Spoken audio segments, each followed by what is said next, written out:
Chapter 25. Ageless Sleep. No, it can't be, Dawn said, trying to scramble away but overwhelmed by exhaustion. The desire to sleep took hold of her like an iron blanket that wouldn't relent. It enveloped her and held her tight. Her eyelids drooped as the dark fairy let out another cackle.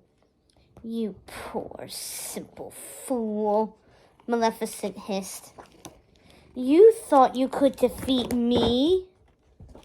She clutched her spinning wheel, stroking it like a precious treasure. At her touch, the worn wood ignited with green flames. The wheel started turning slowly as the magic flowed through it and back into the fairy. It was making her grow even more powerful. I killed you, Dawn said. I saw you fall into the moat and vanished. Her voice trailed off. Her head swam, but she fought back against the spell and struggled to stay awake. A mere mortal can't slay the mistress of all evil, Maleficent said, cackling. You're not even a princess. Dawn felt fear cut through her exhaustion. Now that she thought about it, she realized she had never seen a body or any other evidence that she'd actually slain the Dark Fairy. The dragon had simply vanished when it fell into the moat. That also explained why Samson had been growling and acting so strange. He was trying to warn her that it wasn't her friend. It was actually the Dark Fairy in disguise. She'd enchanted herself, knowing that Dawn would try to rescue her friend and would trust her enough to willingly give her the spinning wheel, which would break the powerful protection spells. Haven't you learned yet? Maleficent said in a mocking voice. Love is the true curse. Then she raised her staff and brought it down with a deep crack against the stone. Caw, caw! In a puff of green smoke, a raven appeared and alighted on Maleficent's staff. It cocked its head and peered at Dawn with its sharp, malevolent black eyes. Maleficent stroked the raven's head.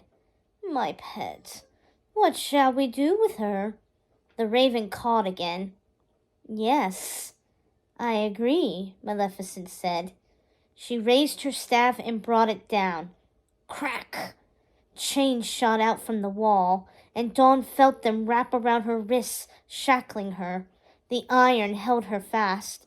Maleficent thrust her wrist out, and the spinning wheel floated over to Dawn. Dawn felt her arm raise up, seemingly on its own accord, and prick her finger on the sharp spindle. Blood dripped down, hitting the stone floor. It sizzled and evaporated. In this place of gloom and doom, the fairy chanted, shall become your eternal tomb. Dawn struggled against the chains frantically, but sleep fell over her and dimmed her vision. Through half-lidded eyes, she watched as Maleficent turned to leave, her cape swishing against the floor behind her. A death curse? Dawn asked, her eyelids growing heavier. Oh, death is far too kind a punishment for you, Maleficent said with a cackle. I want you to suffer for all of eternity. A most gratifying day, the Dark Fairy then cooed to her raven, fondly stroking its head. For the first time in many eons, I shall sleep well. The last thing Dawn remembered was Maleficent shutting the door to the cellar. As it closed, reducing the ambient light to only a sliver, Dawn heard her say one last thing. In ageless sleep you shall find remorse forever. Then the door clicked shut. The bolt turned. Maleficent had chained her to the wall and locked the cellar doors so nobody could ever find her and awaken her from the spell. Dawn had one final thought before she fell into a deep, ageless sleep, and blackness washed over her vision for the very last time.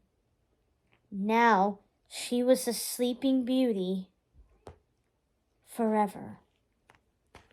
The end. Wow, now that was dark. What do you suppose we could learn from our friend Dawn here? Well, one thing's for certain, we should never make a deal with a dark fairy, no matter how tempting it could be and no matter how dark life seems. Never do it, 'cause chances are it won't turn out good. It won't turn out the way you hoped. Well, I hope you enjoyed reading the Disney Chills Once Upon a Scream with me. Join me next time as we read Fiends on the Other Side, also written by Vera Strange. I know in part of your nightmare I said we were watching Fiends on the Other Side, or reading Fiends on the Other Side, but I was like, you know what?